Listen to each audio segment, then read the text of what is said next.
After more than 15 years of field research, the Explain group decided to step up into the alien phenomenon. Since INEC's three-level classification of close encounters, the extent of the incidents and case studies grew to a degree of complexity which called for a new perspective in the interaction between humans and the visitors, shifting the prime focus of the investigation from the flying crafts to the extraterrestrial or interterrestrial biological entities, EBE, IBE. Close Encounters X, or CEX, is the TXP's 5-level classification of alien interference. CEX-1, or sighting of flying objects at great distance. CEX-2, or sighting of flying objects at medium or close range, which results in the modification of the environment. CEX-3, or sighting of EBE, IBE on the ground, with or without a craft. CEX-4, or human EBE, IBE interaction at all levels, from abductions to conflicts to cooperation. CEX-5, or human EBE, IBE product, from hybrids to clones to engineered living creatures, ELC.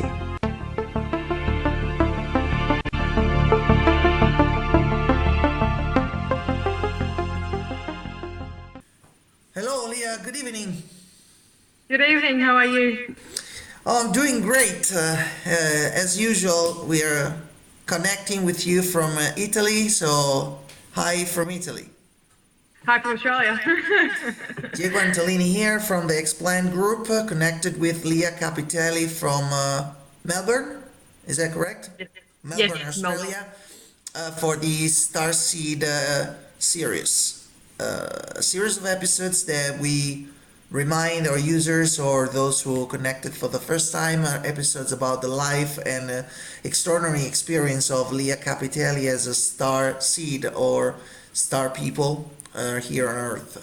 Star people means a human which genetically has a non-human DNA combined into her human makeup. So basically there is a structure of human DNA with a little bit of non-human intervention or addition, or maybe remnants from our origin. Who knows? It's a mystery, and that's why we are here with Leah. We try to ask her if she can shed some lights on this huge mystery about human life. Episode 6, Leah, it's opens up a new topic in our series, because up until now we've been talking about your experience with Antagisan, your first mentor and sort of mother, well actually mother if we want to call it with her name, and Mesreth, a new mentor that came into your life when you were already teenager, and you had kind of a doubts about your position, your role on Earth. And from there, you started to acquire new knowledge, new information. In last episodes, you explained to us some of the science that was told to you by Mesrith. And then you mentioned also in our previous interview that you can remember your past lives. So that opens up, as I said, a totally new window on new topics and new areas of our conversation. And this episode revolves around your past lives. The clearest of which, for what I understand, regards Atlantis, the lost continent of so many fables and writings in the past. Plato, I think, was the first one who mentioned it on his way back from Egypt. So, and then from then on, we never stopped fantasizing about where Atlantis was it existing or not. Well, today here, Leah will tell us what does she remember about Atlantis. So, Leah, introduce to us Atlantis. What was Atlantis, and what was your life like in that continent? Wow. To explain that, it's a whole lifetime. But the best way I can describe it in the life that I had lived as an Atlantean person, Atlantean woman, well, our civilization was one of the largest and the most dominant civilizations on the planet at the time. We had achieved a lot of technological advancements far greater than what we are having at the moment. We had interstellar communications. We were part of the interstellar community as well, so we were free to travel to different worlds as we pleased. We had even ETs sometimes touring Earth and living on Earth as well. So it was a very open community. We were a huge economic empire, basically. We were everywhere. When an ET would think about a human, they would picture an Atlantean person. Now, my life comes in about 30 years before the fall. And I grew up in a relatively wealthy family. Very a lot of luxuries, all of my needs were met. All my wants, I should be more precise, were met. However, I didn't have the best of life with my family. We had a rocky relationship. They had these expectations that I couldn't achieve, and vice versa. And I had often struggled with my place in the society because I didn't want to be what they wanted me to be, and so on and so forth. I couldn't really decide what I was and who I wanted to be. And I remember I was cast out at an early age from the home because I took a lot of things for granted. And I had to survive on my own for a few years so I could actually learn how to mature. And it wasn't, if it wasn't for the help of some people who actually had some faith in me, who had some trust in my ability to actually change, I probably would have gone far sooner. But as I was becoming my own, I was working as someone who was equivalent to a historian, someone who was equivalent to a records keeper, something in between that, whose job was to record data of various scientific other pieces of information from all across the planet for storage purposes. So it could be for long time use. Now, Atlanteans, I should really emphasize, were obsessed with history. We were all about history. We were obsessed about recording history, remembering history. You know, lessons of the past would never be repeated of the future.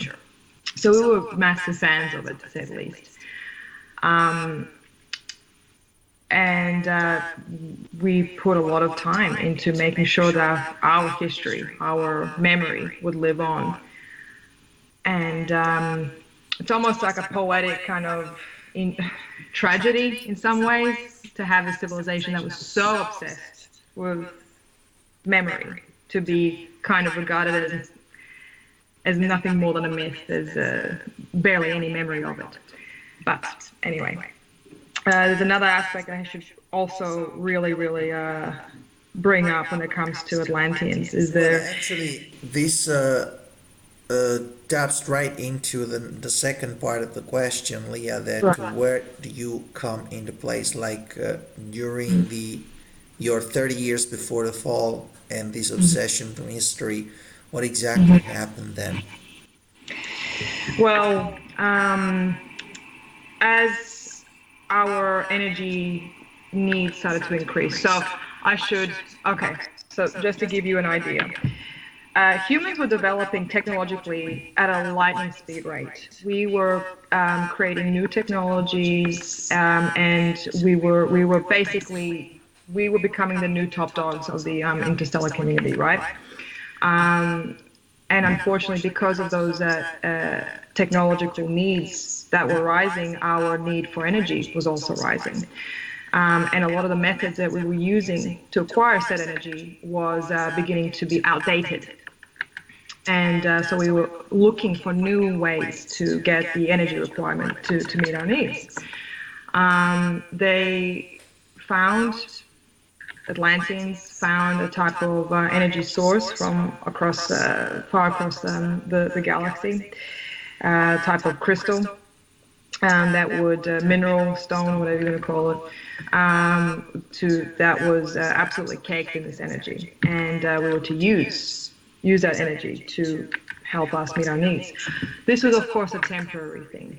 This was all a temporary thing. We weren't going to use this permanently. We were going to use these as batteries for the time being, so then we can move on to something a bit more sustainable for the long run.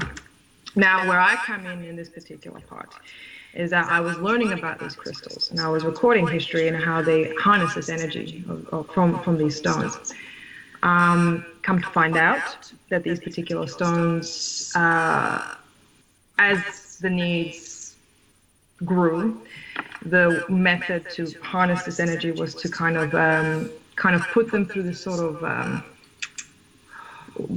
lack of a better way to say it, but a type of pulse, to put a pressure on them, to put them on strain, to strain them to the end of their ability, to be able to allow their output of energy. We could catch that and then use it for our needs. So they were in a constantly high-pressured situation, in a state. And I discovered that these things were alive. Well, alive in the sense of they were inorganic, true, but they had consciousness to them. They had soul to them. And the one thing about Atlantean law was that you do not put a living thing under any duress of any description. And this is what we were doing to these things, because the need was far greater than our moral. And that was the start of things going bad. That was a start of when things started to deteriorate a lot faster than they should have. People weren't all aware of what was going on, and some people who knew about it didn't care, because it's only a temporary thing. It's not going to last for long. Don't worry. But these particular conscious beings, stones, crystals, being in that pressure situation, that was like an eternity for them, and they retaliated. And they retaliated in the most spectacular way one can retaliate, by destroying themselves in the process, along with everyone on the land. So I was caught in that. I wasn't even supposed to be there that day, actually. I was supposed to leave the country. I was supposed to go for work somewhere else. I was supposed to go what we now call ancient Egypt. And which, by the way, I should probably mention that Atlanteans and Egyptians at the time weren't called Egyptians, by the way, but we were kind of like the two most dominant cultures on Earth, and we were kind of like sister countries in some ways. Right. So I was supposed to go there, and it just like that. I don't know how to explain it. Like, your death, it's something that you're like. It's weird because it wasn't supposed to happen, but at the same time, like time moved both slow and fast. And I remember looking at the blast, because I should also mention another aspect. The island itself, the island continent itself, was sitting on a line of volcanoes that were inactive for a long time, but because of the destructive potency of these particular stones, kind of triggered some sort of tectonic reaction. I'm just gonna leave it at that. And it kind of blew the whole thing. Basically, the land itself imploded in on itself, and took everyone else with it. And I think there is something. I'm sorry to interrupt you, but as you know, we have a kind of set time, and when it gets too long, I have my IT expert here who's going to kick me under the table. So he tells sorry. me we are running out of time, but on this, I can tell everybody that you can present something, your actually last work that has been printed recently, and that will extensively explain all that you are introducing to us in this episode. So, Leah, what is it all about? Yes, so it's my book here.